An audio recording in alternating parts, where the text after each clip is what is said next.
So congrats. Thanks. आता party कधी? आता चल. आत्ता तसं स्वस्तात नाही मी पटवू देणार आहे तुला. मस्त मोठी पार्टी घेणार आहे मी तुझ्याकडून. अरे मुंबईत स्वतःचं घर घेतलंयस तू. मुंबईत स्वतःचं घर घेणं म्हणजे काय अचिव्हमेंट आहे माहिती आहे? हा मे बी. हे आधी पण सगळं डील वगैरे व्यवस्थित झालं ना रे. मला उगाच अशी धाकधूक लागल्यासारखं राहिलं. डोंट वरी यार. एकतर हा माणूस भाईच्या थ्रू आलाय त्यामुळे काळजी करण्यासारखं काही कारण नाही. राईट. बरं तू शिफ्ट कधी होतोयस? म्हणजे त्याआधी काही घराचं इंटिरियर वगैरे करणार आहेस का? इंटिरियर? अरे आता इंटिरियर वगैरे मी करायला लागलो ना तर कपडे विकायची पाळी येईल आणि परत ऑफिसची जागा आहेच ना. मे बी 1-2 दिवसात से परवा शिफ्ट होईल मी. बापरे. का? म्हणजे आता 2 दिवस तुझ्या घरी जाम कौतुक सोहळा होणार. आईला जाऊन सांगितलं ना की ती लगेच. स्वप्नीलला भेंडी मसाला भाजी आवडते त्यामुळे मी ती करणार. प्रिया लगेच राडे घालते. का प्रियाला नाही आवडत? तसं नाही रे. बरं चल आपण घरी जाण्याच्या अगोदर पेढे घेऊया. मग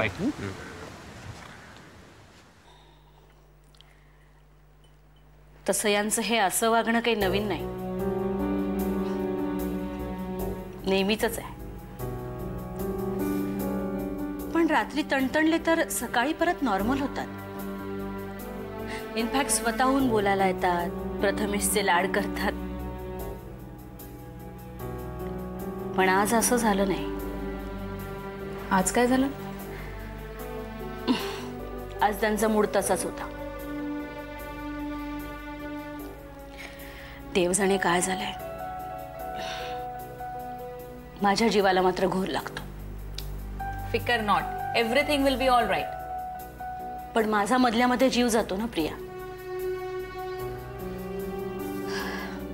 जाऊ देत. अरे बापरे, काय झालं? अगं 12 वाजले. मग काय, जायचंय ना आपल्याला. कितीची अपॉइंटमेंट आहे डॉक्टरांकडे? 12:30ची. ओ ए राधा वहिनी, तू डॉक्टरांना विचारलंयस ना मी आले तर चालणार आहे ना नक्की? हो ग बाई, विचारलंय मी. आणि प्रथमेश कुठे आहे? प्रथमेश आत आहे. जरा कपडे आवरतेस त्याचे? हा ओके, मी आल्यावर. बर चल बाई लवकर. चला.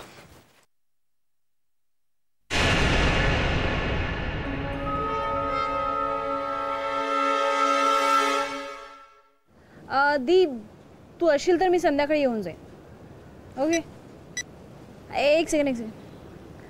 दी मला सेकंड कॉल येतोय, मी तुला करते नंतर फोन. फाईन. या बाय. हॅलो. हा कोण? खोत. रमाकांत खोत. खोत? खोत आहात कुठे तुम्ही?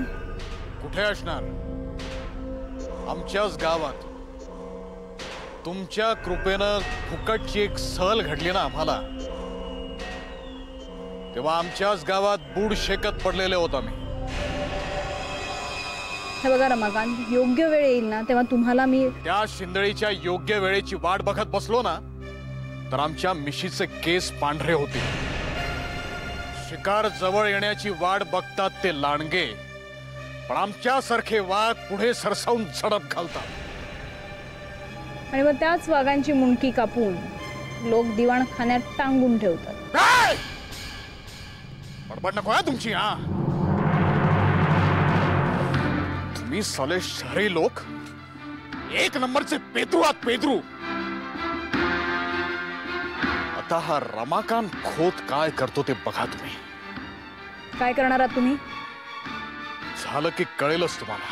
हे बघा रमाकांत, तुम्ही असं काही करणार नाही ज्याने आपल्या दोघां.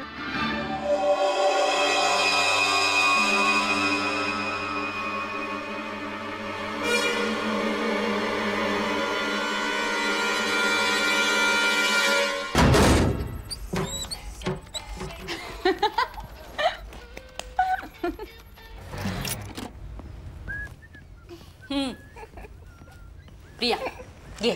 थँक्यू. प्रिया, बरं झालं तू हे स्केचबुक बरोबर घेतलंस ते. अगं इथेच ठेवलं होतं मी, आपलं सहज उचललं. राधा वहिनी, डॉक्टर म्हणाले तर बरोबर आहे. प्रथमेशच्या मनाचा थांग त्याच्या चित्रांमधूनच लागू शकतो. हो ग, पण आपण सांगतो म्हणून तो चित्र काढत नाही ना. त्याला हवी असतात तशीच आणि तेव्हाच तो चित्र काढतो. मलाही माहितीये. अगं मागे मी त्याला सांगत होते की ह्या चित्रात ऑरेंज नको, blue colour. Oh my God, काय झालं? अगं हे मी तुला सांगायचं कसं विसरले. काय? अगं ह्याचं ते चित्र फुगडी घालणाऱ्या बायकांचं. हो पाहिलंय मी. छान काढलं ना किती. हो पण तुला हे माहितीये का की प्रथमेशने जे चित्र म्हणून काढलं ते दृश्य शुभ्राला स्वप्नात दिसलं होतं. काय? हो. अगं मग कदाचित तिनं सांगितलं असेल याला. That's the whole point Radha. काहीच सांगितलं प्रथमेश. ए प्रथमेश, अरे शांत हो. काय झालं?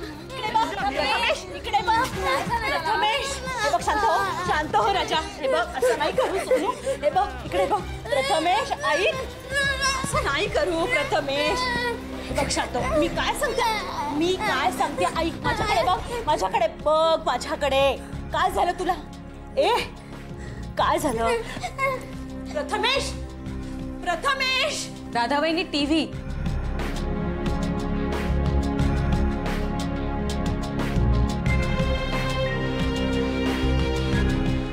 टीव्हीचं काय? त्याने टीव्हीवरच काहीतरी पाहिलं असणार. बघ ना, टीव्ही बंद केल्यावर तो शांत झाला. लाव ना पटकन टीव्ही बघ.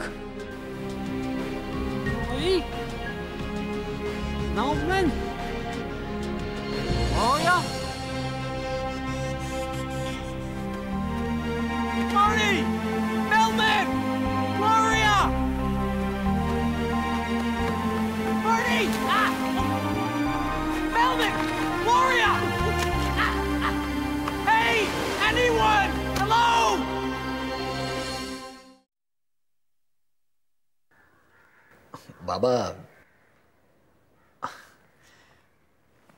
थोडं महत्वाचं बोलायचं होतं तुमच्याशी.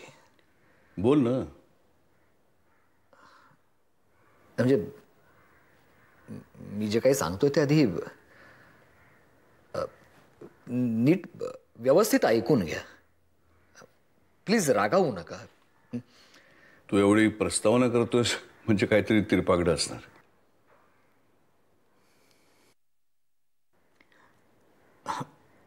बाबा खरं तर हे सगळं मलाही अनएक्सपेक्टेड होतं. म्हणजे कसं रिॲक्ट व्हावं ते मला कळलंच नाही. म्हणून मग म्हटलं की निदान तुमच्या कानावर तरी घालावं म्हणून. त्याच मुद्द्याभोवती गोल गोल फिरतोयस तू. काय आहे ते सांगून टाक ना. वाड्यावर जाऊन आलो बाबा. वाड्यावर? माझ्याबरोबर माझे एक स्नेही पण होते. स्नेही? अच्छा. हो. आणि हो त्यांना आपला वाडा खूप आवडला. चांगली गोष्ट आहे. नुसताच आवडला असं नाही बाबा. मी आधी त्यांच्याबद्दल तुम्हाला सांगतो. खूप मोठी व्यक्ती आहे बाबा ती. म्हणजे हॉटेलिंग, कन्स्ट्रक्शन हे असे खूप मोठमोठे वेगवेगळे व्यवसाय आहेत त्यांचे. वसईमध्ये एक मोठे रिसॉर्ट सुरू करायचे त्यांना. गेले बरेच दिवस आम्ही जागा शोधतोय पण मनासारखी जागा मिळत नाही. खूप मोठा प्रोजेक्ट आहे बाबा. 100 कोटीचा. 100 कोटीचा प्रोजेक्ट आहे. आणि सगळ्यात महत्वाचं म्हणजे जो त्यांना जागा मिळवून देईल ना त्याला 10% पार्टनरशिप ऑफर केली आहे त्याने. एक मिनिट चंद. तू हे सगळं मला का सांगतोस? त्यांना आपला वाडा आवडलाय बाबा. म्हणजे असं की समजा या रिसॉर्टच्या प्रोजेक्टसाठी आपण आपला. चंदू मूर्खच का रे तू? उगाच वेड्यासारखं काहीतरी बडबडू नकोस. बाबा जरा लक्षात तरी घ्या ना मी काय म्हणतो ते.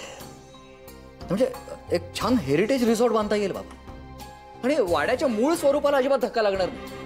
म्हणजे जे काही कन्स्ट्रक्शन होईल ना ते सगळं वाड्याच्या आजूबाजूला, वाडा तसाच नाही.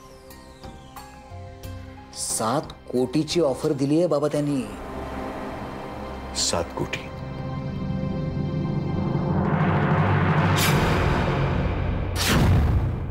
अच्छा,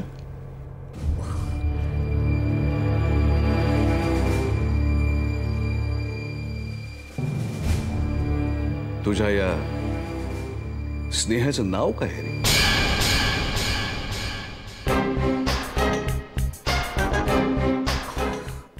बाबा मी सुद्धा जेव्हा पहिल्यांदा हे ऐकलं ना तेव्हा मलाही खूप धक्का बसला. हे आपला पिढीजात वाडा असा अचानक दुसऱ्याला कसा देऊन टाकायचा आपण, नाही का? पण 7 कोटीचा प्रश्न आहे बाबा. 7 कोटी. हे बाबा ते मला त्यांच्या व्यवसायामध्ये पार्टनरशिप ऑफर करतात. आपल्या सगळ्यांचं लाईफ अगदी मस्त होऊन जाईल बाबा. मी तुला तुझ्या स्नेहाचं नाव विचारलं. बाबा मी चंदू, नाव काय?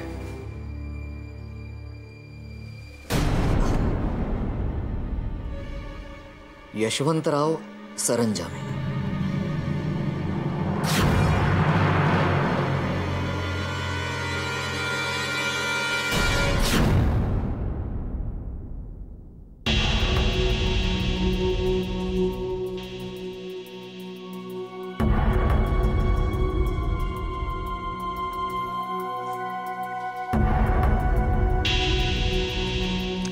उठ जरा, उठ उठ.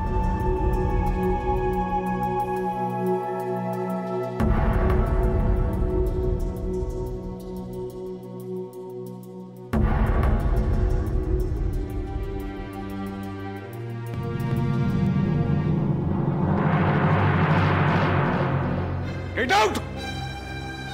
चालता हो. एक मिनिट बाबा, लहान राहिलेलो नाहीये मी आता. माझ्याशी असं वागायचा काहीही हक्क नाहीये तुम्हाला. हक्क नाहीये? अरे खरं तर तुझं मुस्काट फोडायला पाहिजे होतं मी. स्वतःचं घर विकायला काढतोस आणि ते यशवंतरावाला लाज नाही वाटत? लाज वाटण्यासारखं काहीही केलेलं नाहीये मी.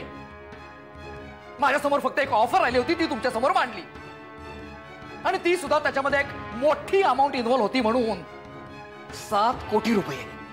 अख्ख्या आयुष्यात कमवू शकाल का एवढे पैसे? अरे थुंकतो मी अशा पैशावरती. त्या यशवंतरावाचा पैसा घेण्यापेक्षा मी स्वतः उपाशी मारेन आणि माझ्या कुटुंबालाही उपाशी मारेन. हो, नवीन काय आहे त्यात? दारिद्र्याची हौसच आहे ना तुम्हाला. तू समजतोस ना तेवढा तुझा बाप दरिद्री नाही. आज त्याच्याकडे स्वतःचं घर आहे, व्यवसाय आहे, बँकेमध्ये पैसे आहेत. हो, पण माझ्यासाठी माझा बाप नेहमीच गरीब होता. मला फक्त 50,000 रुपये हवे होते, आणि ते द्यायला सुद्धा तुमच्याकडे पैसे नव्हते. अरे तेव्हा खरंच नव्हते. काय तुझं डोकं फोडू का मी आता? जो बाप आपल्या मुलाच्या मदतीला धावू शकत नाही ना, तो आयुष्यभर गरीबच राहतो. पैशानं तरी किंवा मनानं तरी, नाहीतर दोन्ही. चंदू, तुम्ही ज्यांच्या मदतीला धावता ना, ते सुद्धा शेवटी त्या यशवंतरावांचाच पाय चाटायला जातात बरं का. कोणाबद्दल बोलतोस तू? जा ना, जाऊन तुमच्या त्या लाडक्या सयाजीला विचारा.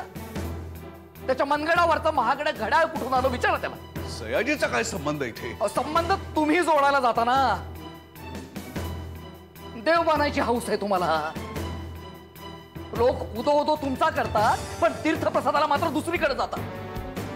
आता तरी लक्षात घ्या. चंदू, माझा हात उठायच्या आधीतून चालता हो, नाही तर.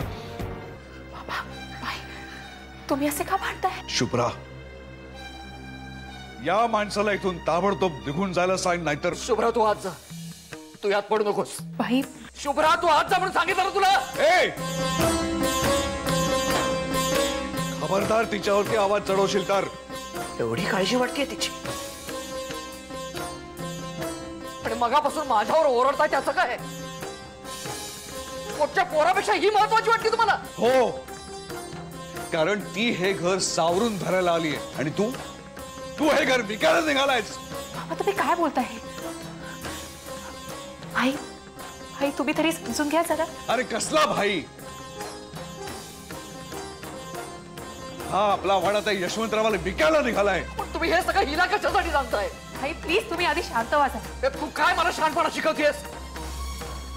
एकदा हात जमून सांगितलं कळत नाही का तुला? नंदो, माझ्या घरामध्ये माझ्या सुनेला असं बोलायचं नाही.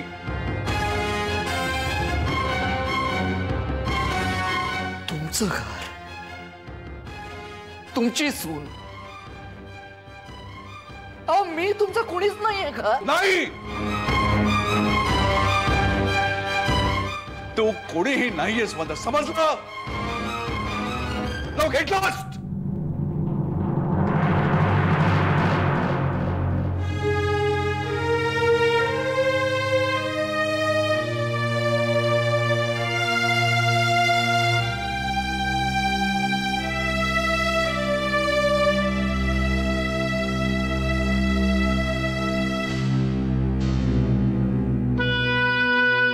बाबा काय झालं? पाणी घेऊन येऊ का मी? बाबा काय होतंय?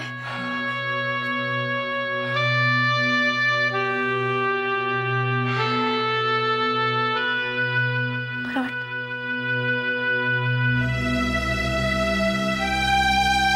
बाबा